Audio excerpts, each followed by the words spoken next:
O irmão Cosme de Olindo e Silva Almeida, ambos do Rio de Janeiro, apresentaram na Web Rádio Cristo Consolador o programa Atualidade do Pensamento Espírita, os fenômenos de Redville e as mesas girantes. Um trabalho imperdível que nós vamos reproduzir na sequência aqui na nossa página Estação da Luz Espírita, que não tem fins lucrativos. O objetivo é esse, é divulgar a doutrina. Queremos convidá-los para mais esse trabalho imperdível. Muitíssimo obrigado mesmo pela sua companhia e vamos ao programa. A sua imagem está bastante, meio assim, nublada, Cosme. Embaçada. Embaçada? É, embaçada. Peraí.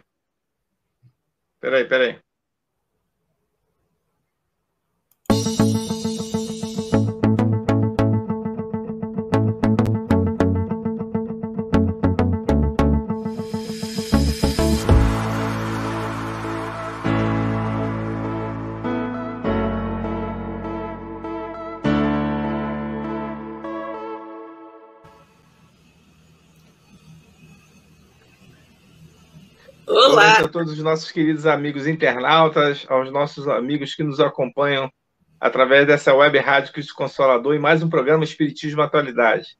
Aqui, Cosme Luiz, ao meu lado, a minha amiga companheira Silvia Almeida. Boa noite, Silvia, como vai? Boa noite, Cosme. Tudo ótimo, maravilhoso. Depois de 2 semanas afastadas do programa ao vivo, né? Hoje retornamos com muito prazer para essa interação com os nossos queridos amigos ouvintes e internautas, né? Muito bom estar de volta aqui com vocês todos. É verdade, muito bom estar novamente juntos com todos esses nossos queridos companheiros que nos acompanham aí. E mais um programa, não é isso, Silvia? Exatamente. Eu vou dar uma melhoradinha aqui na minha imagem, que está parecendo muito embaçada. Pois é. E com certeza vai melhorar até para poder as pessoas estarem nos acompanhando aqui. Exato. Enquanto isso, vamos cumprimentando aos amigos que já estão aqui conosco, né? Vamos lá. Nosso irmão João Santana, boa noite, João. Obrigada por estar aqui conosco.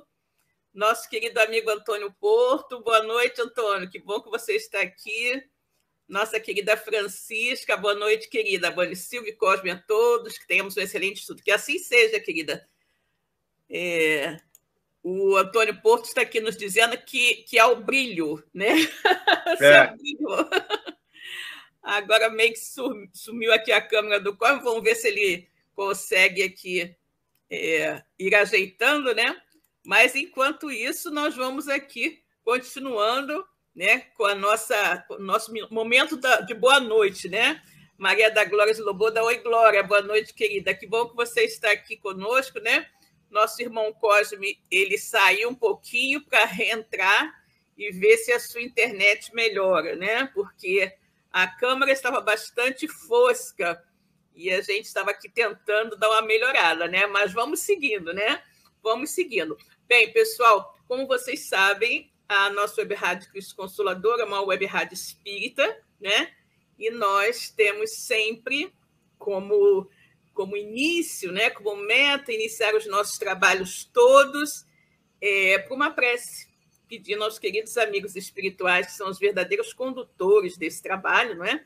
Que nos auxiliem na realização de mais um programa.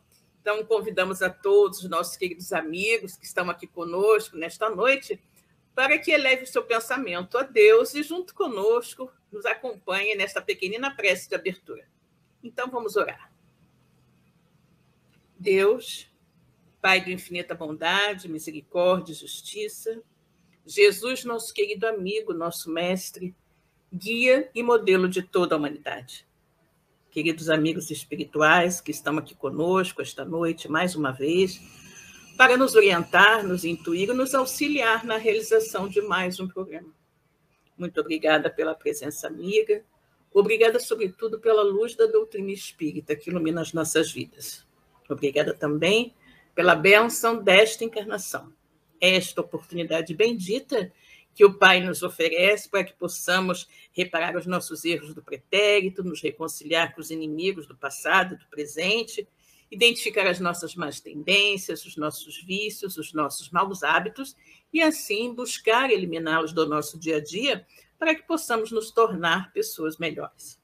E assim, Senhor, em teu nome, em nome de Jesus, de toda essa espiritualidade amiga aqui presente, Está no ar pela nossa web rádio Cristo Consolador, mais um programa Espiritismo e Atualidade, né?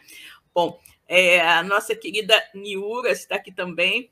Boa noite, Niura. Nós estamos aqui aguardando que o nosso querido irmão Cosme consiga retornar. Teve um probleminha lá com a internet, né? Mas esperamos que ele retorne brevemente. Enquanto isso, vamos nas nossas preliminares aqui do programa, né? Já fizemos a nossa prece e agora, então, vamos abrir o nosso evangelho e ler aqui um pequenino trecho. E caiu para a nossa reflexão da noite de hoje o capítulo 19, A Fé Transporta Montanhas. E vamos ler o item 1, que fala sobre o poder da fé. Quando ele veio ao encontro do povo, um homem se lhe aproximou e, lançando-se de joelhos a seus pés, disse: Senhor, tem piedade do meu filho, que é lunático e sofre muito, pois cai muitas vezes no fogo e muitas vezes na água. Apresentei-o aos teus discípulos, mas eles não o puderam curar.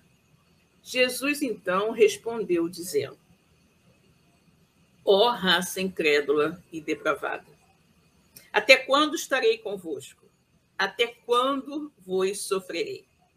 Trazei-me aqui esse menino. E tendo Jesus ameaçado o demônio, este saiu do menino, que no mesmo instante ficou são. Os discípulos vieram então ter com Jesus, em particular, e lhe perguntaram: por que não podemos nós outros expulsar esse demônio? Respondeu-lhes Jesus: por causa da vossa incredulidade. Pois em verdade vos digo, se tivesses a fé do tamanho de um grão de mostarda, dirias a esta montanha: transporta-te daí para ali, e ela se transportaria, e nada vos seria impossível. Isso está no Evangelho de Mateus, capítulo 17, versículos 14 a 20. Né?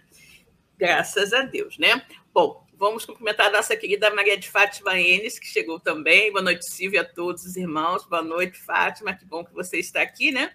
Vamos ver se temos alguma novidade do nosso irmão Cosme aqui na sua tentativa de retornar aqui para os nossos estúdios, né? Vamos ver se temos alguma melhoria aqui do nosso irmão. Não temos ainda nenhuma novidade, mas enquanto isso vamos conversando. Oi, Ângela, tudo bom, querida? Que bom que você chegou também, né? Muito bem. Mas, gente, conforme vocês estão vendo aí, como diz a nossa amiga Zezé, né? Aí passando por baixo, numa colinha, nós temos, então, a nossa temática de hoje, que é uma temática bastante interessante, né? Porque nós hoje vamos falar dos famosíssimos fenômenos de Hydesville e das mesas girantes, que foram, de fato, assim, os precursores, vamos dizer assim, da ideia espírita, os precursores do espiritismo. Os fenômenos de Hydesville aconteceram mais ou menos uns 10 anos, né? Antes de Kardec publicar, em torno de 10 anos, 9, 10 anos antes de Kardec publicar o Livro dos Espíritos. E aconteceram justamente, não na Europa, né, mas num vilarejo, uma pequenina vila chamada Hydesville. É um local bem pequenino, né? E esses fenômenos começaram a ocorrer justamente junto de uma família simples que morava assim no interior, no campo, e ali começaram a se desenvolver fenômenos estranhos, né, que chamaram a atenção das pessoas. E vão chamar muito mais ainda conforme eles vão descobrir a origem, né, a origem daqueles fenômenos. E é muito interessante quando a gente fala sobre isso. Por quê? Porque antes a gente sabe que os espíritos sempre existiram, né?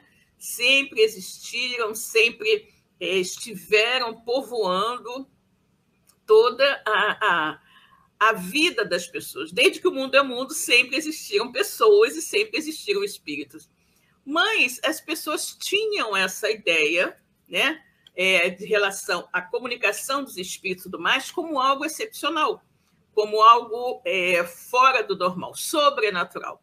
E a partir dos fenômenos de Hydesville, nós vamos começar a ver que isso não era assim tão, digamos, excepcional e tão fora do normal como até então se pensava. Vamos começar a falar, então, do que foi, né, que foram esses fenômenos de Hydesville. Nós temos aqui a informação justamente que é justamente nos meados, né? Vamos cumprimentar a nossa querida Ângela. Oi, Ângela, tudo bom, querida? Nossa querida Andréia. Oi, Andréia, tudo bom, querida? Que bom que você está aqui, né? Então, nós vamos ver o seguinte, que em meados do século XIX, né, começaram a surgir, né, na América, nos Estados Unidos, nesse vilarejo, né, nessa pequenina vila de nome Hydesville, uns fenômenos assim, um pouco estranhos, né? E esses fenômenos começaram a surgir na casa de uma família de nome Fox, né? Sobrenome Fox. Na verdade, eles surgiram, né? Começaram a se manifestar em 1847. Né? Kardec publicou o Livro dos Espíritos em 1857, ou seja, 10 anos depois. Então, em 1847, 10 anos antes da publicação de O Livro dos Espíritos por Kardec, lá em Paris, em Hydesville, nos Estados Unidos, nessa localidade, né, que era do estado de Nova York, surgiram esses primeiros fenômenos, né? Esses, assim, fenômenos que tiveram a sua origem detectada e a sua razão de ser, de alguma forma, também explicada, né? Então, o chefe dessa família Fox, se chamava John, o senhor John Fox. A esposa dele se chamava Margaret, e eles tinham 3 filhas, né? Essas meninas se chamavam Margaret, Kate, né? E tinha uma outra que era mais velha, que se chamava Leia. Essa Leia já era casada, né? Mas todas essas... Olha, qual é a característica dessas 3 meninas, né? A Margaret, que mesmo nome da mãe, né?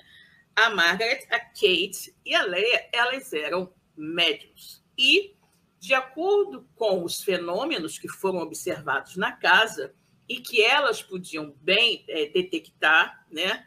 Perceber e, naturalmente, provocar, devido à sua mediunidade, nós vamos determinar que elas eram médiuns de efeitos físicos, né? Médiuns de efeitos físicos. Ou seja, o que é o efeito físico?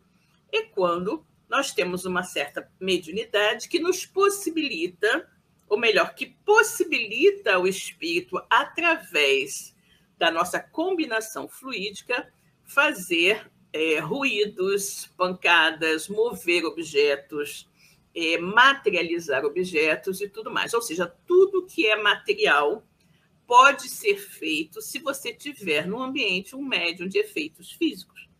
Um médium que psicografa, a gente chama que é médium de efeito intelectual, né? Então, é um médium da psicografia, ou mesmo da psicofonia. Mas quando tem alguma coisa, algum movimento, algum barulho, alguma materialização de objetos, de corpos materiais, a gente chama de médium de efeitos físicos, ok? Então, o que nós temos aqui?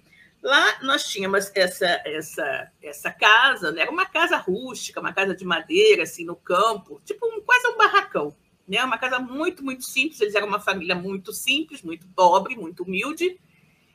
E eles começaram, né? Deixa estar que essa casa não era casa... Assim, não foi uma casa que eles compraram um terreno e construíram a casa. Não. Essa casa, eles foram morar ali. Eu não tenho muita certeza se eles compraram aquela casa ou se eles alugaram e foram ali morar.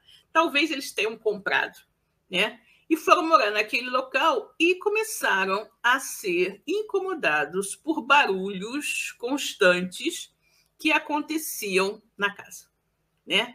Eram pancadas, eram ruídos e coisas outras que não davam sossego à pobre da família. Imagina você, depois de um dia de trabalho, ainda mais aquelas pessoas que deviam trabalhar bastante, né? de forma bastante estafante no campo e tudo mais, na hora que vai dormir, começam a barulhar, dá um batido aqui, batido ali, ninguém consegue dormir em paz, né? Então, eles começaram a serem importunados por esse barulho. Só que o que acontecia? As meninas, né? As meninas do casal Fox, basicamente a Margaret e a Kate, eram umas meninas assim, meio danadinhas, né? Eram meio danadinhas. E elas, ao invés, né, de ficarem apavoradas com os ruídos, né? O que normalmente, talvez, outras famílias que tivessem morado ali, tivessem feito, não tivessem ficado muito tempo ali e tivessem deixado a casa, as meninas resolveram estabelecer um diálogo, né? Um diálogo com esse ser, né? Esse fantasma, esta assombração, ou este demônio, como se costumava falar, que fazia aqueles ruídos, né? Então, a Kate, que tinha apenas 11 anos, gente, olha só, hein? Que menininha danada, né? A Kate, que tinha apenas 11 anos, no dia 31 de março de 1848, né? Eles, basicamente, estavam nessa casa desde 1857, de repente, os barulhos começaram, aquela coisa toda, eles foram suportando aquilo praticamente por um ano, mais ou menos, quase um ano. Em 1848, a Kate resolveu entrar em ação e tirar a limpo aquela história. E aí, o que ela faz? Ela vai e estabelece uma conversa, né? Estabelece uma conversa mais ou menos assim. Ela diz: Senhor Pé Rachado. Por que Pé Rachado, gente? É porque era um outro nome que se dava ao diabo, né? Ao demônio, e eles acreditavam, né? As pessoas acreditavam que todos esses fenômenos, né? Esses ruídos eram coisas produzidas pelos demônios, né? Pelo demônio. Então, ela vai diretamente ao ponto, né? Fala com ele. E aí chama ele muito respeitosamente, Senhor Pé Rachado, né? Então, ela diz: Senhor Pé Rachado, faça o que eu faço, né? Batendo palmas. Ou seja, ela começou a bater palmas, né? Bater palmas, e aí o dito Senhor Pé Rachado, quando ela bateu as palmas, ele bateu também, né? Imediatamente se ouviram, né, ruídos semelhantes à batida de palmas, né?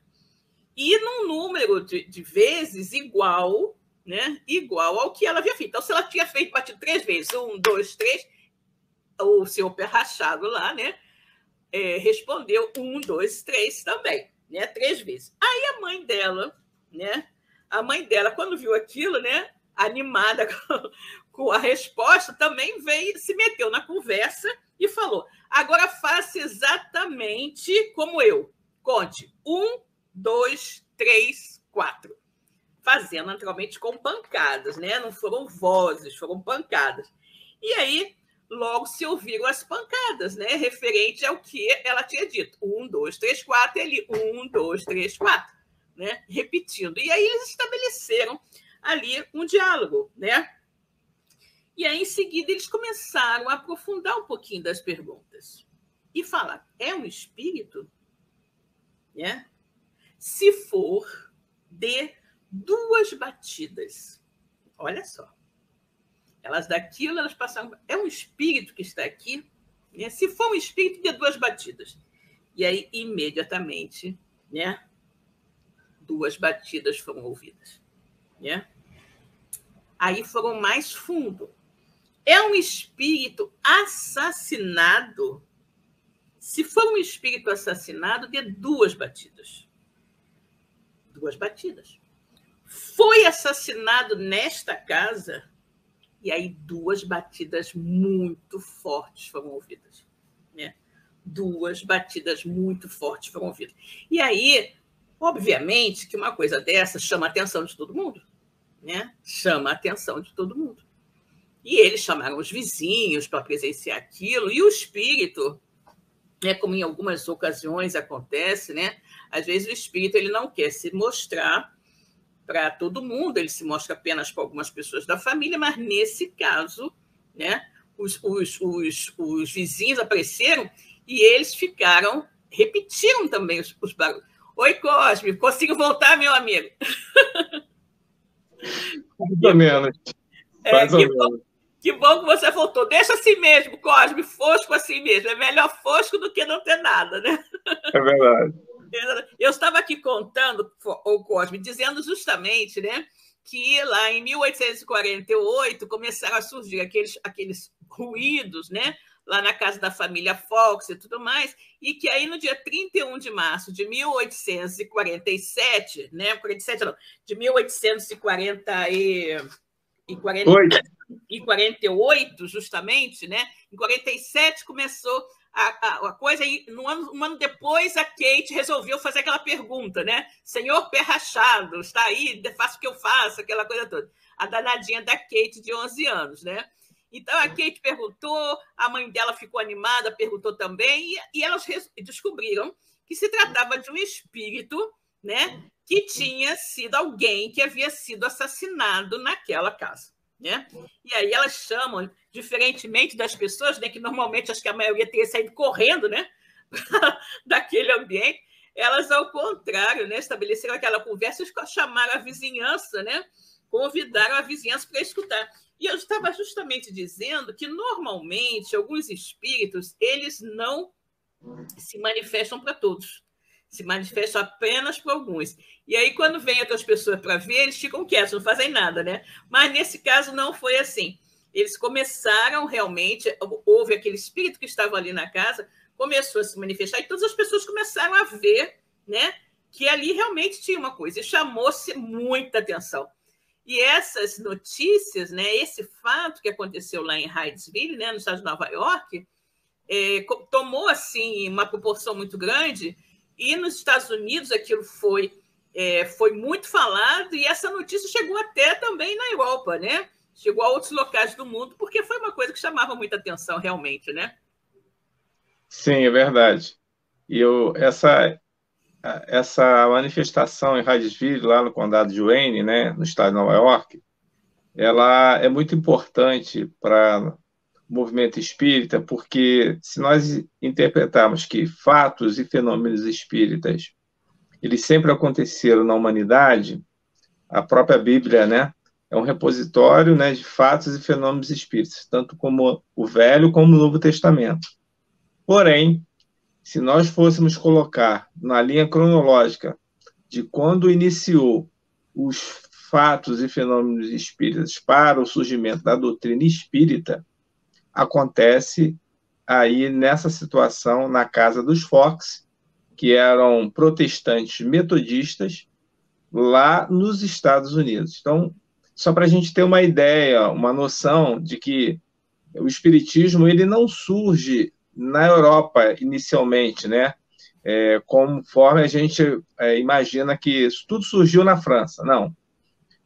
Você veja que praticamente 10 anos antes, esses fatos já ocorriam nos Estados Unidos da América. E lá na casa de um protestante, um metodista, vejamos que a mediunidade, como nos explica a doutrina espírita, ela é um fator orgânico, independente de nós sermos judeus, católicos, né, cristãos, sermos espíritas ou não, elas ocorrem em todas as famílias, em todas as pessoas, porque é uma condição orgânica do organismo da pessoa. E essa situação ocorrida lá em Hydesville, né, porque a gente está estudando alguém que era metodista por causa da questão dos fenômenos. É da primeira informação que a gente tem, conhecimento, que se cria um diálogo, ou seja, entre o plano material e o plano espiritual. E essa casa dos Fox, esse barracão, era um barracão, né? Até a metade da adega era composto de tijolos e cimento, e acima dele era um barracão de madeira. E esses fenômenos, Silva, eles ficam, assim, bastante conhecidos porque eles se processaram durante 3 dias. A partir do dia 28 de março de 1848, quando as meninas elas começaram a não ter mais paciência para ficar onde elas dormiam, que ficavam com medo, e foram para o quarto dos pais, e quando acontece no dia 31 de março, quando o diálogo é realizado. O pai dela já tinha procurado, né, saber o que estava acontecendo, pela redondeza, pela casa, mas nada encontrou. E aí a Kate, né, que é a Catherine, que é a Kate, que é uma menina mais nova, né? 11 anos. 11 anos e a danadinha já tomou essa atitude, né?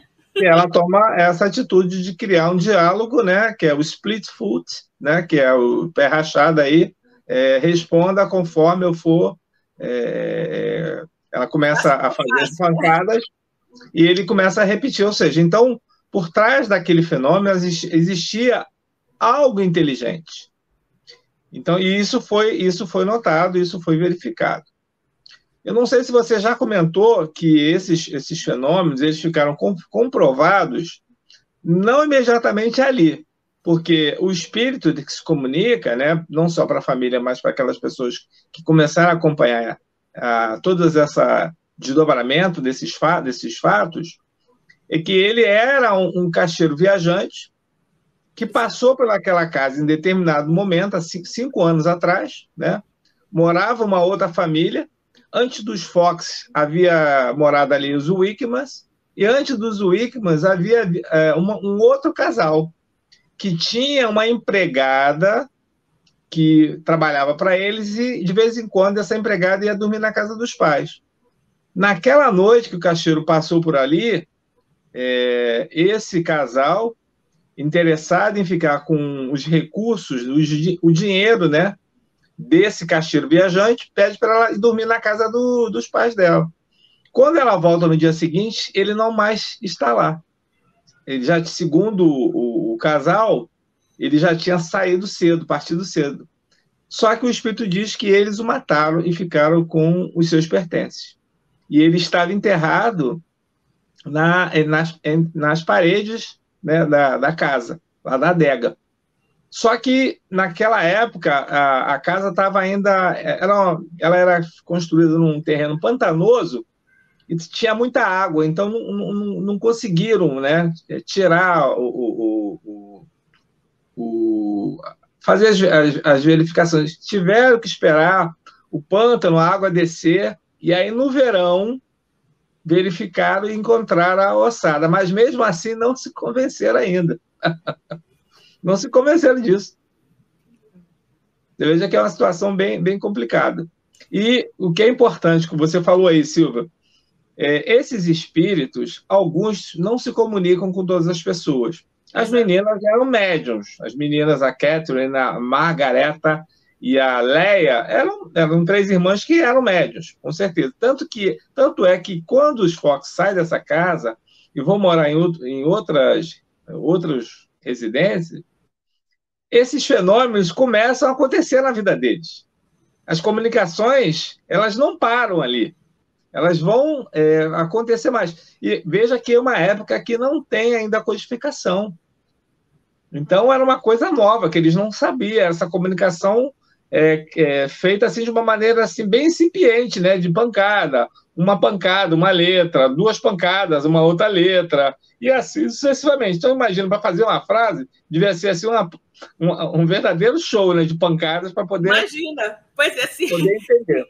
Se cada letra do alfabeto, né, era um número de pancadas, imagina a dificuldade que era isso, né? Imagina a dificuldade que era essa comunicação.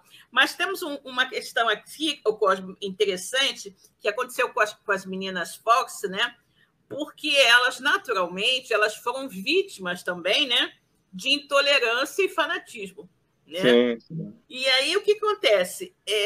As pessoas queriam, né, que elas demonstrassem esses fenômenos, né, que acontecia com elas de uma maneira pública. E elas foram parar, né, uma vez foram assim, uma espécie de apresentação, né, num local chamado Corinthian Hall, né? Era lá na cidade de Rochester. E aí o que aconteceu?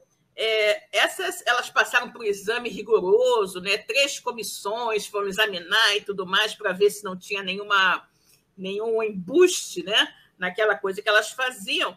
E aí foi comprovado realmente que não, que era tudo que elas falavam que era verdade e tal. Só que aquelas pessoas, aquele tipo de pessoa, você não acredita nem vendo, né? E mesmo que você mostre para mim, eu não quero acreditar, não sou contra isso. E as meninas, por incrível que pareça, pela multidão que estava lá no tal do Corinthians Hall, né, em Rochester, as meninas foram quase linchadas nesse local. Teve um guarda, né? Teve um guarda, meio que um guarda de segurança do local, que conseguiu tirar as meninas do local, porque o povo, assim, muito louco, né, quis agredi-las, né? Uma vez comprovado realmente que a coisa era verdadeira, eles quiseram agredi-las, como se agredindo-as, né, fosse fazer com que o fato deixasse de existir, né? E aí o que acontece? Um fato interessante, Cosme, é o seguinte, que essa perseguição, né, que foi feita até de uma certa forma, essa intolerância, essa perseguição com relação às irmãs Fox, ele teve o efeito de aguçar, né, de aguçar muito a curiosidade, né, das pessoas com relação ao fenômeno, né? Mas o que é isso? O que essas meninas fazem? O que acontece aqui? Então, acabou sendo uma grande, né, publicidade, né? Uma grande publicidade, e as pessoas queriam, porque queriam conhecer o que estava acontecendo ali. E ali naquele momento também, com isso, várias pessoas começaram a seguir, né? A querer saber o que aquilo acontecia, e houve uma espécie de um boom, né, de interesse sobre o que a gente chama de espiritualismo moderno, né? E como isso ganhou muita repercussão na mídia, né, nos jornais da época, acabou chegando, né? Acabou chegando na Europa também, onde um outro tipo de fenômeno foi observado, né? Que era o chamado fenômeno, né, das mesas girantes, né? Que lá com as meninas Fox eram basicamente as batidas, né, que eram sentidas na parede, no chão, em vários locais da casa, né? Mas lá, quando isso meio que explode na Europa, as batidas eram sentidas basicamente em mesas, né? Como se alguém batesse no tampo das mesas. E aí a coisa realmente toma uma proporção imensa, né? Tem uma frase, eu tenho que ver aqui qual é o autor que fala isso, que diz que foi tipo uma invasão, né? Uma invasão planejada dos espíritos, né? Ele disse, acho que foi Arthur Conan Doyle que falou isso no livro A História do Espiritismo, que ele disse, foi uma invasão organizada, né?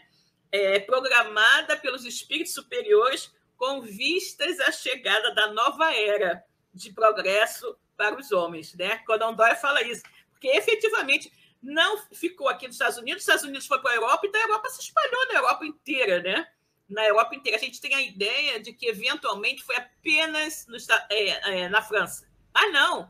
França, Itália, Alemanha, né? Em todos os países ali da Europa aconteciam fenômenos ao mesmo tempo, né? Ao mesmo tempo. Então, foi uma coisa assim muito, né? Muito grande. Porque isso, o mundo enlouqueceu, né? As pessoas devem ter pensado nisso, né?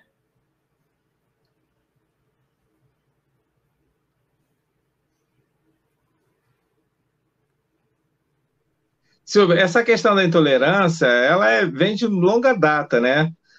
Normalmente, quando o ser humano ele se sente inseguro, ele não consegue explicar algo, ele tende a agredir, ele tende a rechaçar. Exato.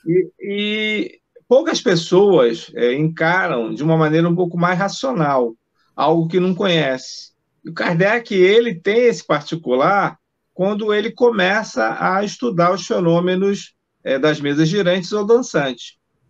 Quando explode na Europa todo esse movimento, tudo isso que acontecia, os jornais da época eles foram divulgar tudo isso que ocorria.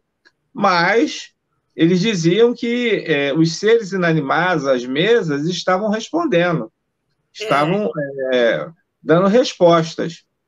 O que você percebe nitidamente é a seriedade da pessoa, como o professor Hipólito, quando ele vai primeiramente rechaçar. Há dois companheiros amigos dele, o Monsieur Carlotte, né? Agora esqueci o nome do outro. Cartier, não é? Cartier também? Não, é o Carlotte e o Fortier. Fortier, exato. Carlotte e Fortier eram dois amigos do professor Hipólito, que eram da Sociedade de Estudo do Magnetismo. Eles eram estudavam magnetizadores, eles estudavam nessa sociedade. E eles é que vão trazer essa novidade. Só a partir da terceira vez que ele é convidado, ele vai observar. Mas vai no sentido de estudar o que está acontecendo e não de buscar uma fanfarronice como as pessoas faziam, né? As pessoas se reuniam naqueles salões para poder tirarem, né, as suas dúvidas em relação às suas expectativas de vida, sobre a questão de negócio, situação amorosa, situações perguntas fúteis, né, Cosme? Perguntas fúteis, na verdade. Uma coisa interessante, Cosme, que a gente tem que ver é o seguinte, que a primeira vez, né? Primeira vez, quando o Kardec ouviu falar da questão das mesas se movendo, né? A mesa mexe o pé, uma perna da mesa e bate no chão, e roda, e levanta, aquilo ali, de uma certa forma, ainda era atribuída à força do magnetismo, né? E aí a explicação que se dava era o seguinte, assim como as pessoas podem ser magnetizadas, os objetos também podem ser magnetizados de alguma forma, se mexerem, se movimentarem. Até aí, Kardec falou, nada de excepcional, né? É fruto do magnetismo. E aí, tempos depois, né? Esse seu Charlotte é uma pessoa que Kardec fala assim, meio que se empolgava muito com tudo, né? Então, quando ele chegava falando uma coisa, olha, você não sabe o que aconteceu, Kardec meio que ficava assim com 2 pés atrás, porque ele ele fazia tudo muito grandioso e tal, né? E aí, a segunda vez que eu veio falar com ele, já disse que as mesas não apenas se mexiam, mas respondiam com inteligência a determinadas perguntas. Aí, Kardec, não, aí já não dá, né? Você querer que eu acredite que um objeto tem inteligência para responder com inteligência a determinados questionamentos, isso aí é conversa para banho dormir, né? E aí Kardec já não acreditou, né? Kardec já não acreditou, já achou aquilo ali muito esquisito, muito estranho, até que um outro amigo dele, né, tempos depois também, aparece e comenta com ele. Como esse amigo, né, era uma pessoa mais centrada, mais séria, né, uma pessoa mais circunspecta e tal, quando comenta isso com ele, ele fala, aí tem, né? Aí tem alguma coisa, então eu vou ver. E aí ele resolveu, foi nesse momento apenas que ele resolveu se abalar, né, naquilo tudo que estava acontecendo na Europa inteira, naquele alvoroço inteiro das ditas mesas girantes, né? Só nesse momento que ele resolve ver o que realmente estava acontecendo ali, né? Aí é que ele começa a se interessar e fala, mas como é isso, né? Como é que pode? Alguma coisa tem aqui, porque a mesa não tem inteligência para falar, um objeto não tem inteligência, alguma coisa, isso é um efeito inteligente, o efeito inteligente tem que ter uma causa inteligente, né? Então, a gente tem que saber exatamente o que é, né? E foi aí que Kardec pegou meio que o fio, né? O fio da meada da coisa, né? Ainda hoje, Silvia, é uma situação bastante delicada quando você fala sobre esses fenômenos para aqueles que nunca estudaram, não acreditam. Você pode ter certeza disso. As pessoas duvidam ainda muito disso. Primeiramente porque desconhecem o que vai se passar conosco na parte espiritual, após a morte. E segundo, que as pessoas ignoram efetivamente que nós vamos morrer um dia. Ninguém quer falar sobre esse assunto. Todo mundo diz, não, pelo amor de Deus, não vamos falar disso. Como se, na realidade, a morte fosse o fim. E se, como se fosse algo que não pudesse ser comentado. E talvez se não falar, já resolver essa questão, né, Cosme? Não vou falar da morte, mas não vou morrer, né? Talvez seja exatamente esse o grande problema. Porque, de uma certa forma, né, as escolas religiosas... O nosso amigo Antônio Porto está dizendo que não nos ouve. Alguém mais não está nos ouvindo, além do Antônio, gente? O Antônio está sem som. Alguém mais está com problema de som? Porque pode ser um caso da internet do Antônio Porto, né? Bom, ninguém falou nada, vamos prosseguir, Cosme. Porque você veja o seguinte, as escolas religiosas, de uma maneira geral, elas não preparam seus adeptos para esse momento. Não preparam. E quando elas comentam alguma coisa, fala de uma maneira assim, bem superficial, escondendo, de fato, o que vai nos ocorrer. Embora as escolas cristãs, né, elas acreditem em algo após essa vida material, mas a concepção de uma existência vivida no mundo dos espíritos, eles não concordam com isso. Eles acham que vão simplesmente dormir, hibernar, e em determinado momento todos voltarão para o julgamento, que é uma concepção assim bem, digamos assim, bem remota do que é a nossa vida. Porque, veja, Silvia, nós temos uma existência hoje, o ser humano pode chegar a quase 100 anos. Exato. Mas 100 anos, ele é simplesmente um sopro. E é muito pouco para tudo aquilo que nós precisamos melhorar como seres humanos que nós somos, espíritos imortais. Então, uma existência é muito pouco para você poder resolver todos os seus problemas. Eu tenho certeza que eu não vou resolver os meus. Com certeza, né? E nós precisaremos retornar. E quando no Livro dos Espíritos, lá naquela parte do mundo espírita ou do mundo dos espíritos, que é a segunda parte, o Allan Kardec pergunta aos imortais como é que é o processamento da morte, né? E eles falam que é, na realidade, um sono e que nós morremos todas as noites, quando nós dormirmos. As pessoas, às vezes, não acreditam, porque acham que é sempre um sofrimento. Acham que será diferente. E todas as condições que esses amigos espirituais da codificação sempre nos falaram é que, da mesma forma que nós estamos vivenciando aqui, no mundo material, é como nós acordaremos do outro lado. Se nós acreditamos, né, que a nossa busca é uma busca que não termina nessa existência, mas que há necessidade de nós melhorarmos um pouco mais, de que quando aqui nós chegamos, com certeza o despertar nosso do outro lado, ele será um pouco mais agradável. Nós entenderemos um pouco mais e, às vezes, até auxiliaremos aqueles especialistas da matéria, né, ao desligamento do espírito, na nossa desencarnação. Porém, aqueles que se apegarem demais a essas questões materiais, eles com certeza terão dificuldades. E alguns, Silvia, forçarão dormir, porque acreditavam que ia dormir. Vão ficar dormindo. O despertar vai ser mais difícil, até que se tome conhecimento do que de fato acontece. Lá no Francisco de Paula, a gente tem isso, né? Lá quando a gente tem aquela sessão aquele momento que as pessoas buscam saber, né, notícias dos seus entes amados, né, que já partiram, muitos ainda continuam dormindo, não despertaram. Ou despertaram, ficaram tão nervosos que tiveram que ser colocados novamente para dormir, porque se desesperaram. Então, isso é algo que a doutrina espírita, de uma maneira geral, ela, assim como as religiões orientais, elas nos falam que isso aqui é apenas uma passagem. Nós aqui não ficaremos. A nossa pátria é a pátria espiritual. Então, o conceito de finitude, ele não abala tanto. Claro, nos deixa entristecidos, nos deixam saudosos, mas não pode fazer com que nós percamos o nosso eixo. É uma continuidade. Todos aqueles que já não estão mais aqui, eles nos esperam do outro lado. Pode ter certeza disso. Com certeza, porque a vida continua, né, Cosme? A vida continua. E essa nossa passagem aqui, como você falou, mesmo que sejam 100 anos, é muito pouco.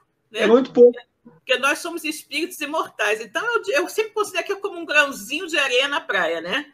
Um grãozinho de areia na praia. O que são esses 100 anos diante da eternidade, né? Nada. Nada. Mas eu estava aqui observando, Cosme, que no livro Obras Póstumas tem, no iniciozinho do livro, fala sobre a biografia de Kardec, né? E tem umas colocações muito interessantes de Kardec que ele começa a relatar quando ele começou a observar esses fenômenos de forma mais séria, né? que chamaram a atenção dele e, o mais importante, o que ele viu ali, né? O que ele viu, o que na verdade tinha aquilo ali, por trás de tudo aquilo, o que significava, né? Então, ele fala primeiro o seguinte, que ele, né, passado algum tempo, pelo mês de maio de 1655, ele foi à casa da senhora Roger, em companhia do senhor Fortier, né, que era magnetizador e tudo mais, e lá ele encontrou a senhora Pleine Maison, né? E naquele dia, né, eles fizeram os fenômenos e tudo mais, aquela questão da mesa, mexendo, não sei o que lá, ele viu. E aí ele observou que esse senhor, né, tinha uma atitude muito séria, alguém que ele conhecia, alguém muito grave e tudo mais, e a partir daí ele começou a frequentar essa casa, né, a casa desses senhores, e observar os fenômenos.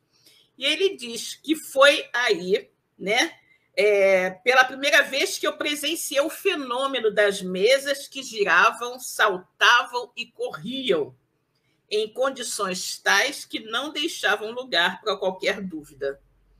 Assisti, então, a alguns ensaios muito imperfeitos de escrita mediúnica numa ardósia, com o auxílio de uma cesta. Minhas ideias, olha o que ele fala, minhas ideias estavam longe de precisar-se, mas havia ali um fato que necessariamente decorria de uma causa, né? E aí ele começa a dizer o seguinte, compreendi, né? Olha o que ele fala, compreendi, antes de tudo, a gravidade da exploração que ele ia empreender ali naquele negócio, né? Ele viu aquilo ali, era alguma coisa muito mais profunda do que todo mundo que brincava, né? Como você fazia aquelas perguntas, umas perguntas tolas, né? Fúteis e tudo mais, e ele teve logo aquele olhar, né? De pesquisador e tudo mais, e ele compreendeu que ali tinha uma coisa muito mais profunda. Percebi naqueles fenômenos a chave, olha isso, a chave do problema tão obscuro e tão controvertido do passado e do futuro da humanidade. A solução que eu procurava em toda a minha vida era, em suma, toda uma revolução nas ideias e nas crenças. Fazia-se mister, portanto, andar com maior circunspecção e não levianamente, ser positivista e não idealista, para não me deixar iludir, né? Então, observa, gente, porque se nós observarmos a profundidade da revelação espírita, o que o espiritismo basicamente nos diz? Fala em reencarnação, fala que a vida continua, mas o básico, eu acho que a ideia primordial da revelação espírita é uma ideia totalmente moralizante, né? Porque as pessoas fazem coisas erradas, elas fazem coisas, e a maioria pensa assim, se a polícia não descobrir, está tudo bem, né? Eu vou levando a vida aqui, me dei bem, ninguém descobriu, né? Morro e acabou e tal. Enquanto eu estava aqui, estava numa boa, né? Só que a partir do momento, né, da revelação espírita, nós começamos a ver primeiro que a morte não existe, né?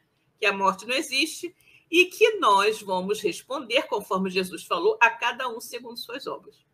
E a partir do momento que você tem consciência que você vai responder diante de Deus por todas as suas atitudes, isso te dá uma trava, né? E quando você tem a prova que os espíritos retornam em manifestações mediúnicas, retratam as suas condições no pós-vida física, na vida espiritual, condições boas ou ruins, de acordo com o que fizeram aqui, isso também é uma grande trava ao seu comportamento, né? E nós temos isso lindamente relatado no livro Céu e Inferno, né? Na segunda parte, quando são os depoimentos de espíritos em diversas situações, o que eles estão passando. Então, a partir do momento, olha só como Kardec foi perspicaz, como ele percebeu que aquilo ali, né, que todo mundo estava levando de uma forma super fútil, né, era um diferencial, um divisor de águas para a moralidade da humanidade.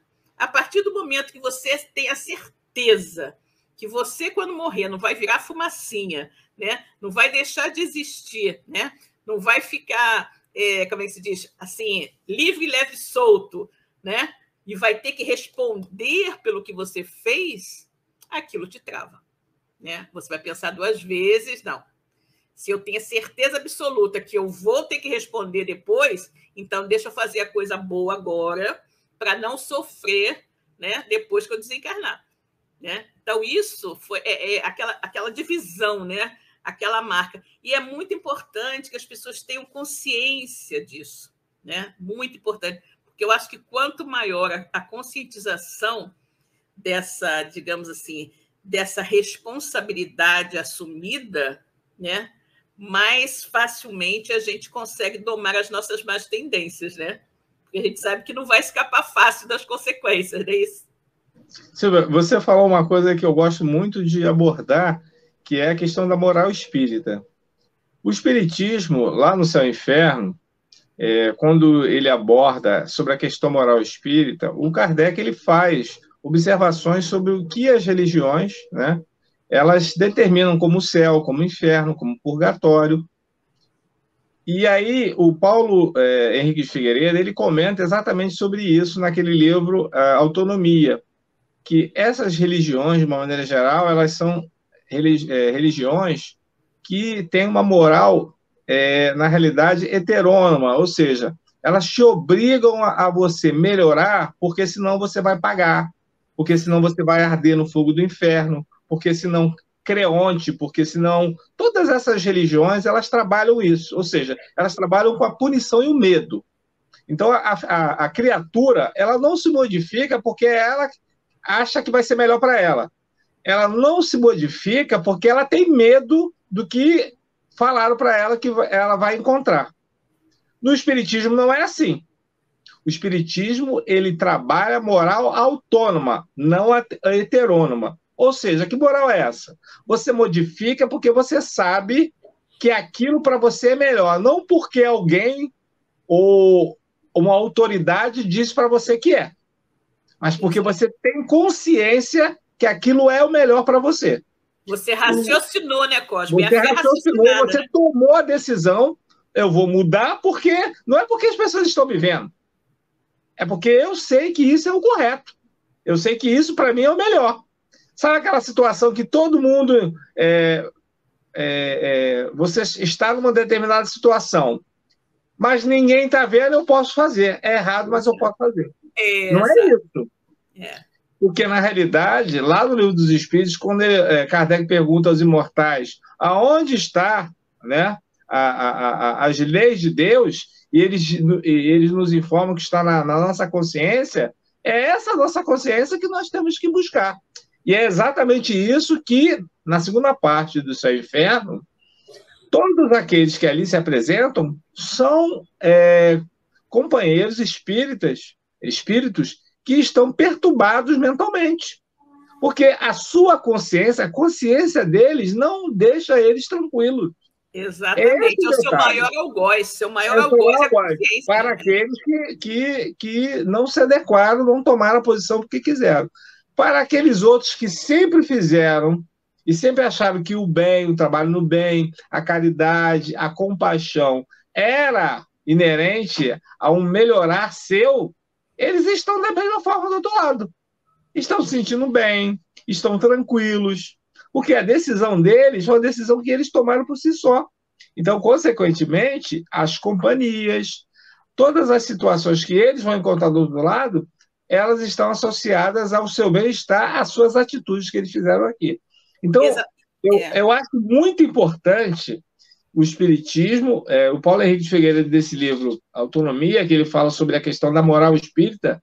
A moral espírita, ela deixa nas nossas mãos. Ah, mas o Espiritismo condena. O Espiritismo não condena nada. Você tem que saber o que é melhor para você.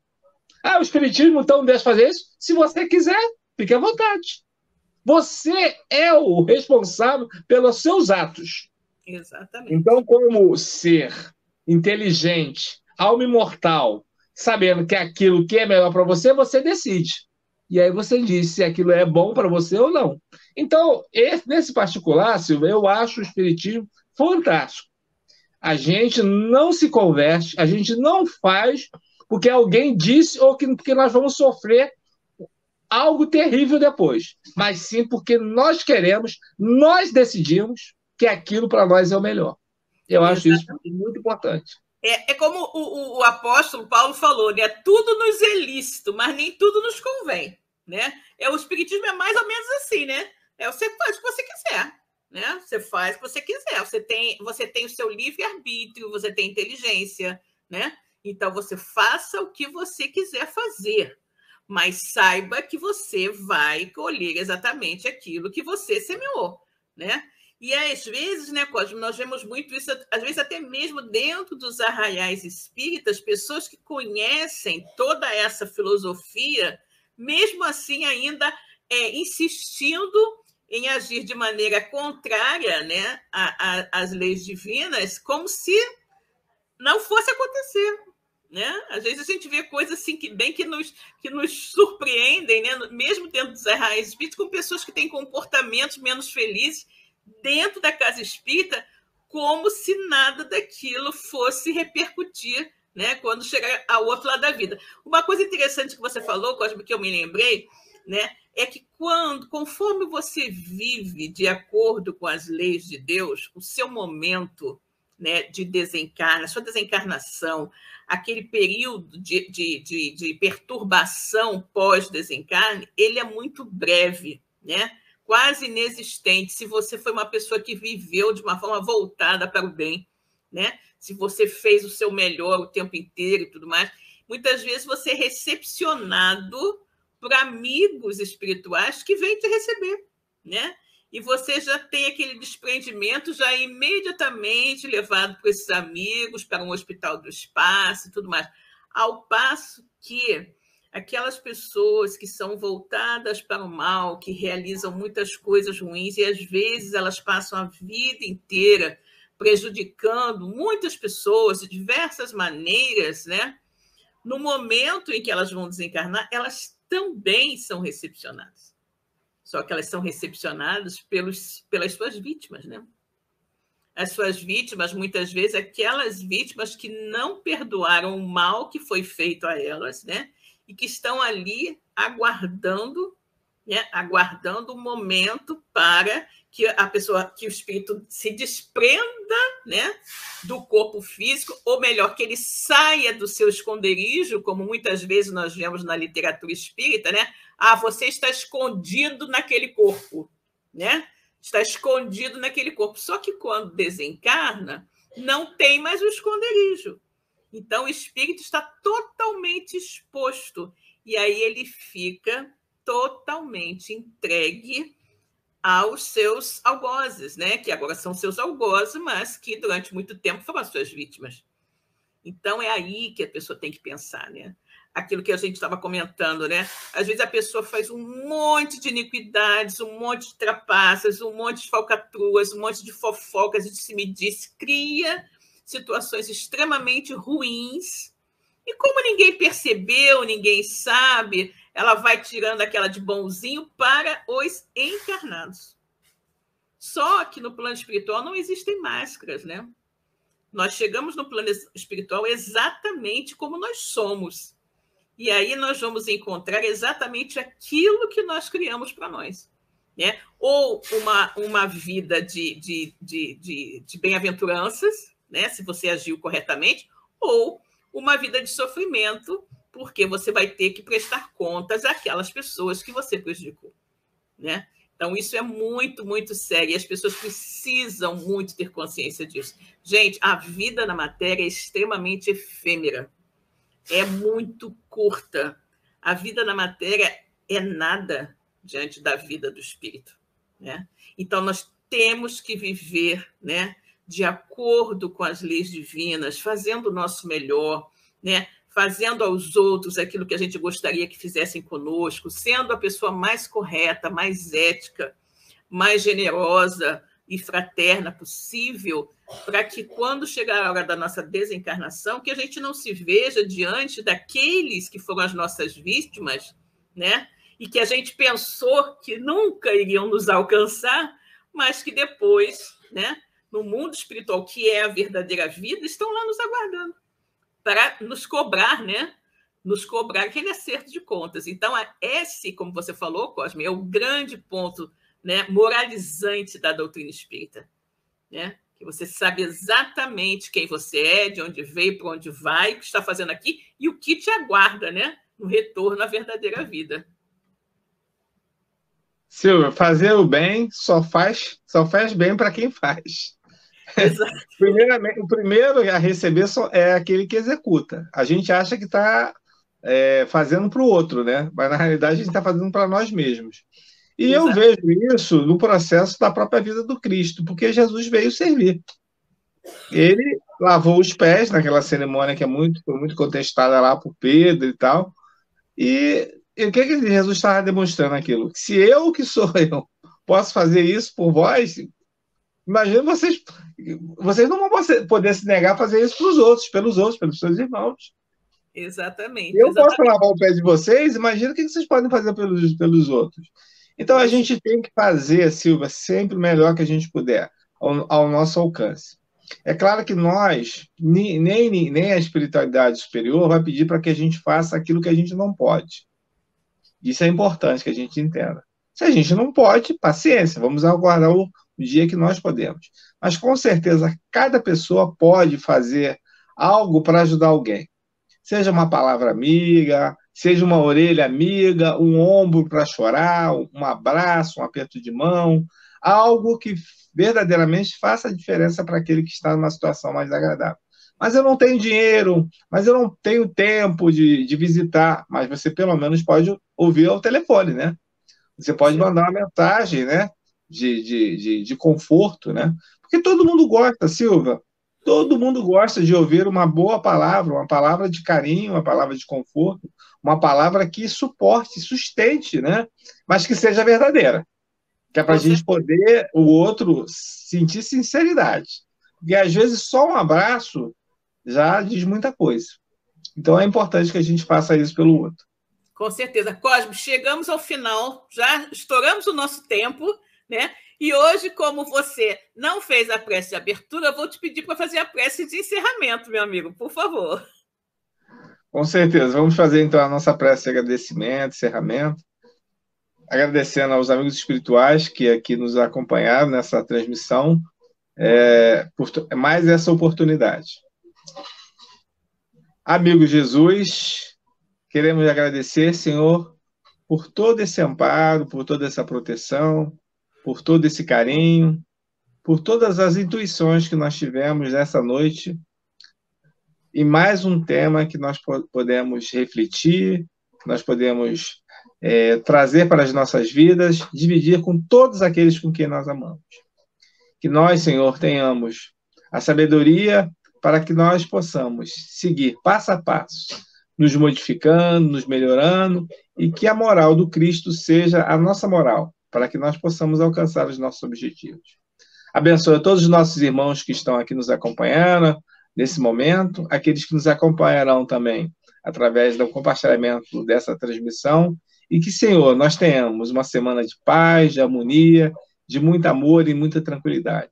Se conosco, Jesus, hoje, agora e sempre. Que assim seja. Que assim seja, graças a Deus, né? Então, uma boa noite para todos, pessoal. Muito obrigada. Até a próxima semana. Tchau, gente. Obrigada por tudo. Beijinho. Um abraço. Tchau, um abraço, gente. Tchau, boa semana, pessoal. Valeu, tchau. Chegamos ao final da nossa atividade. Muitíssimo obrigado mesmo pela sua companhia e espero você no próximo evento.